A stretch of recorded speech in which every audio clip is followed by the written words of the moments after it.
A very good evening and welcome to RwandaTV News, this special day when we celebrate women. My name is William Evans, but first, the headlines.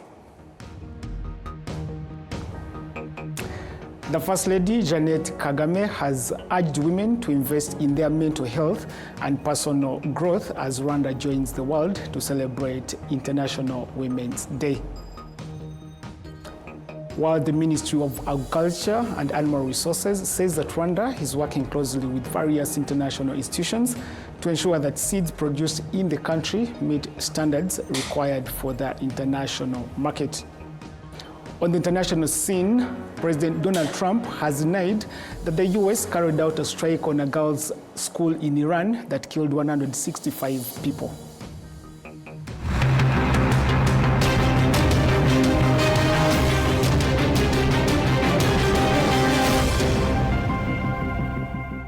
It's always a pleasure having you join me for RwandaTV News. Now this is the news in detail.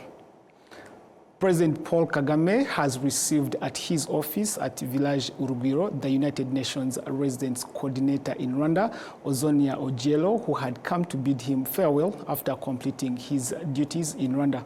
In a message posted on X, Dr. Ojello expressed his gratitude to President Paul Kagame and the government of Rwanda for the strong cooperation they maintained during his tenure as the United Nations Resident Coordinator. He concluded his message by stating that anyone who works in Rwanda lives with a lasting and positive memory of the country throughout his or her life. Dr. Zonia has been serving as the United Nations Resident Coordinator in Rwanda since January 2023.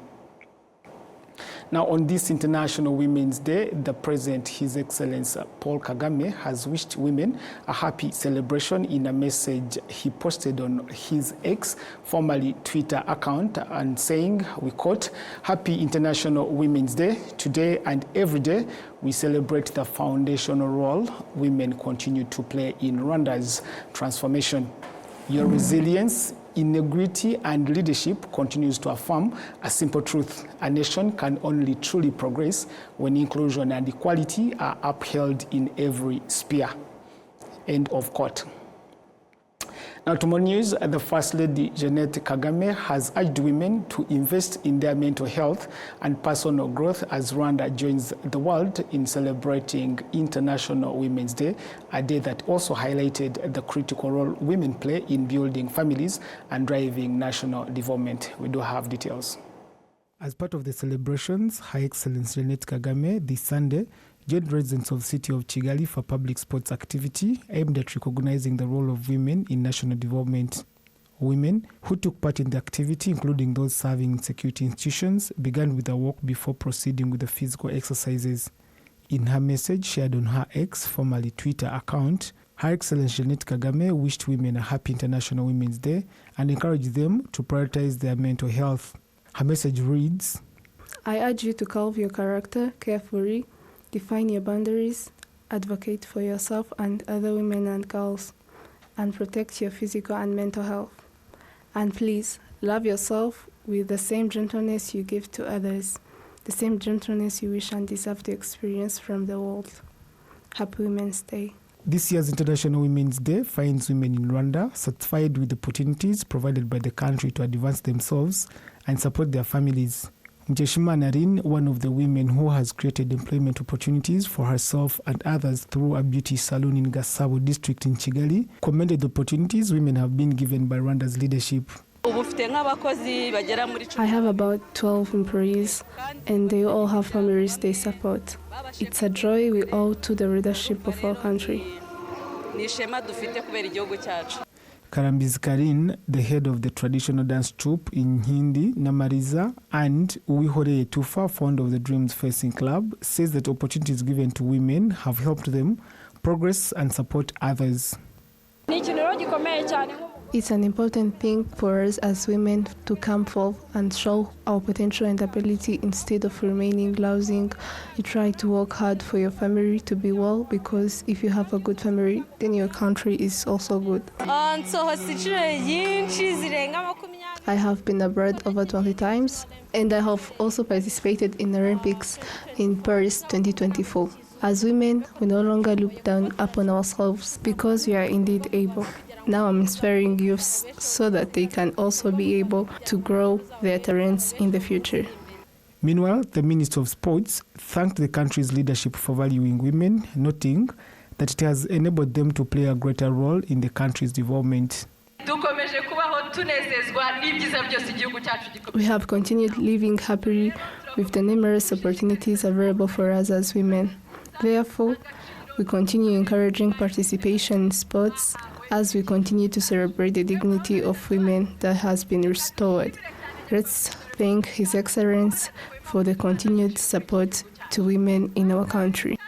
International Women's Day was marked across all districts of Rwanda, recognizing the important role women play in building strong and secure families, the foundation of national development. Now, earlier this week, our colleague Enora Gladys had an exclusive interview with Ambassador Joseph Mutaboba, who reflected on the challenges Rwandan diplomats face in rebuilding the country's international relations after the 1994 genocide against the Tutsi. And more than 3 decades later, he says that he's proud to see how far Rwanda has come, highlighting the country's growing cooperation and strong partnerships with nations around the world. Enora Gladys. From after genocide against the Tutsi in 1994, the first envoys, the first diplomats who were sent out were very few, very, very few, because of the way, because of what we inherited as a system. And it was very tough because going to a foreign country for the first time as the ambassador or as a chargé d'affaires as I was not an easy thing, because you have to start from the scratch. You are received by diplomats who don't believe in you, those who have to go and leave, or who have to accept to stay and work with you. So you don't speak the same language in terms of orientation, and that was tough. Secondly, we all were sent without any budget. No budget, including the ticket. They told me to take the first flight out of London and go to Washington. I could not say, where's the ticket? Not even a passport. There was no passport. So you still have to go. So that shows you that we had a lot of problems to work with, you know. And once you are on the ground, also we had the systems which had been working with the former government of Rwanda, which had overseen the genocide against Tutsis. So how do you convince now the leadership you found on the ground that you are better than the ones who are outgoing, and what is your plan, what is your political plan, and so on? It was tough, because sometimes you have to deal with people who aligned, who find themselves very much relationally very keen at the outgoing government. So who would say, no, you guys, you are only rebels, you are only Bush people, you don't know how to relate. The government is the one which left. And there are people who were as strong as that. So to deal with that, we have to be to be tactful. It took us time, of course. So it's a painstaking exercise which we had to go through, but we had to do it and do it right. Lately, we have to say, now, what do we do? You know, there are some people who see us as a new opportunity also. Say, like Taiwan. I was giving the example of that, Taiwan. We say, look, we know you are just out of a terrible situation in Rwanda. You need money, and he was right. But we need you to recognize us as a government compared to China. So recognize us, and we give you $80 million. I said, oh, look, no matter how young diplomat or new diplomat I am, I cannot accept that, because there is a basic knowledge of what Taiwan versus China means. So we cannot play around with just because we need money to take a decision which will be against the thing. So that's the kind of examples I'm giving you. Or Japan will say, okay, we will help you, but please make sure there's a flag, a Japanese flag, on each site we are working on it. I say, yes, that's no problem at all. So there are things which were very easy to deal with, but there are tricky ones you could not easily respond to. So you have to call, consult with the capital and say, what do we do in this case? You know, so it happened. But we lived with that, and especially without budgets. That's it, you know. So we had to run embassies with our own family budgets. Luckily enough, we had some we could spare at that time. The most is the input from the Ministry of Foreign Affairs. I'll tell you that one, and the government of Rwanda, where you move from the traditional, classic bilateral relations of, with the countries, and you multiply the number of those countries to just for the sake of being known as we have, is a country which relates with many countries. That's not enough, and that was not the strategic way we did. It was rather saying, look, the few countries we have, we can slowly go adding more, but based on what we need, based on what we want to give to the country and to the people of Rwanda. So that helped us to shape up a bit and be also focused and say, yes, we want A, B, C, D, X, Y, Z, but our priorities would go to rather A, C, and Z. You see? And being strategic like that way, to say, we know what we want, we know how we want it, but we do not have what we want. So, but we know how to choose. That choosing is very crucial.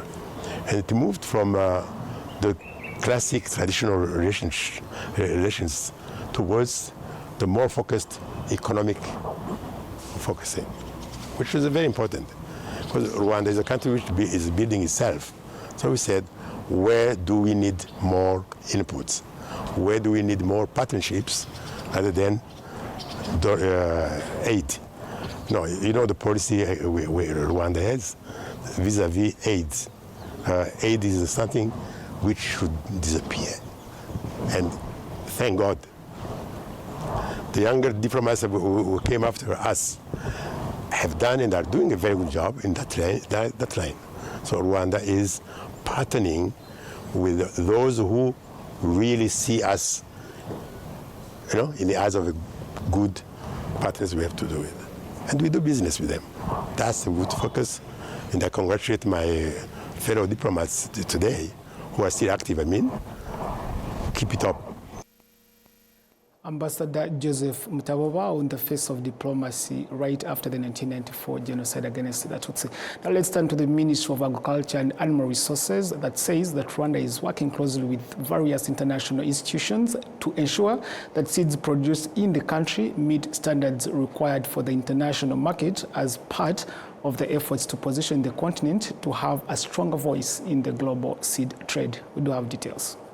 In 2018, the government of Rwanda, through the Ministry of Agriculture and Animal Resources, launched a program aimed at multiplying improved seeds for key crops including beans, maize, potatoes, cassava, soya beans, and wheat. The ministry says the program has already yielded positive results. Since then, farmers say availability of quality seeds has helped them move away from relying on seeds often purchased from markets, which sometimes results into poor harvests and financial losses that make it difficult to sustain their families or produce surplus for sale.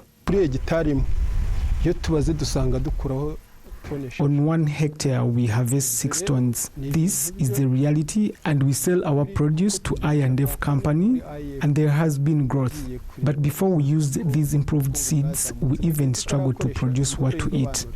The best we could produce were maize, maybe to roast, but we never had extra to sell.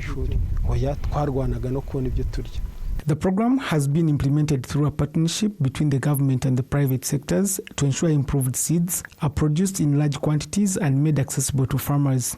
Currently, Rwanda has more than 38 large seed multiplication companies alongside over 900 small-scale seed producers operating across the country. We've specialized in this and we have extensive experience and expertise. Through our company, we buy from farmers and also sell to them improved quality seedlings. This is a supportive value chain and we use that to solve the hiked market prices at a level I can say is now good. The Vice Mayor in charge of economic development in Musanze district says seed improvement activities in the district have strengthened agricultural production, improved food security and contributed to a notable reduction in the poverty levels. I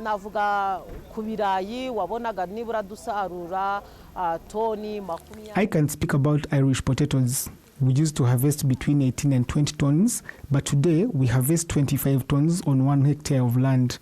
For maize, from 2017 to 2018, we used to harvest between 2.5 tons to 3 tons, but we are now harvesting 4.5 tons per hectare. We are making progress and we plan to continue doing so, especially with beans, where we plan to have a 50% increase working together with different partners. The chairperson of the National Seed Association of Rwanda, Innocent Namhoranye, says the progress made in Rwanda has largely been driven by strong government support, ensuring farmers have access to quality seeds. The biggest percent of the seeds are produced locally here. Secondly, there is good collaboration across all sectors. For example, if there is a problem, it's not only for the Ministry of Agriculture, but it's collectively ours. We are also upgrading our terms and conditions.